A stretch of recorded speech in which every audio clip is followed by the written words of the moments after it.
चंद्रयान-3 की कहानी वर्ष 2023 का अगस्त का महीना था।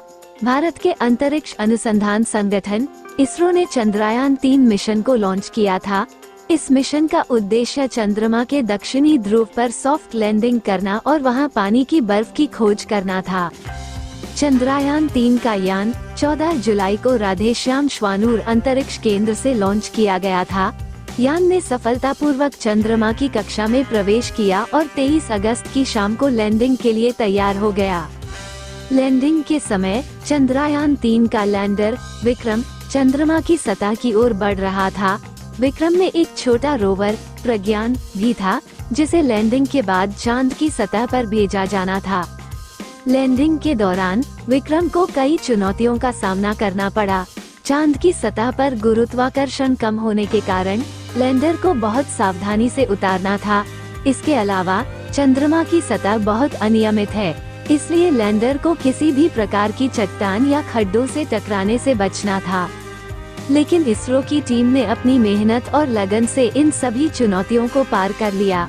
23 अगस्त को शाम 6:04 पर विक्रम ने चंद्रमा की सतह पर सफलतापूर्वक सॉफ्ट लैंडिंग की। भारत के इतिहास में यह एक ऐतिहासिक क्षण था।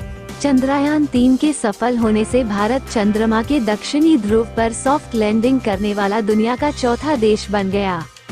विक्रम के लैंडिंग के बाद प्रज्ञान रोवर को चांद की सतह पर भेजा गया। प्रज्ञान रोवर को चंद्रमा की सतह का पता लगाने और पानी की बर्फ की खोज करने के लिए भेजा गया था। प्रज्ञान रोवर ने कुछ दिनों तक चांद की सतह पर काम किया। उसने चांद की सतह के कई नमूने एकत्र किए और कई महत्वपूर्ण तस्वीरें और वीडियो ली। प्रज्ञान रोवर के नमूनों और तस्वीरों को पृथ्वी पर भेजा गया है। इन नमूनों और तस्वीरों का विश्लेषण करने से वैज्ञानिकों को चंद्रमा के बारे में अधिक जानकारी प्राप्त होगी। चंद्रयान-3 मिशन के सफल होने से भारत को अंतरिक्ष में अपनी स्थिति मजबूत करने में मदद मिली है। यह मिशन भारत के लिए एक प्रेरणा है और ये दिखाता है कि भारत अंतरिक्ष विज्ञान के क्षेत्र में नई ऊंचाइयों को छू सकता है। एक छोटी कहानी। एक छोटा सा लड़का जिसका नाम रोहित था, चंद्रमा पर जाने का सपना देखता था। वो अक्सर अपने कमरे में अकेला बैठा चंद्रमा के बारे में किताबें और लेख पढ़ता था।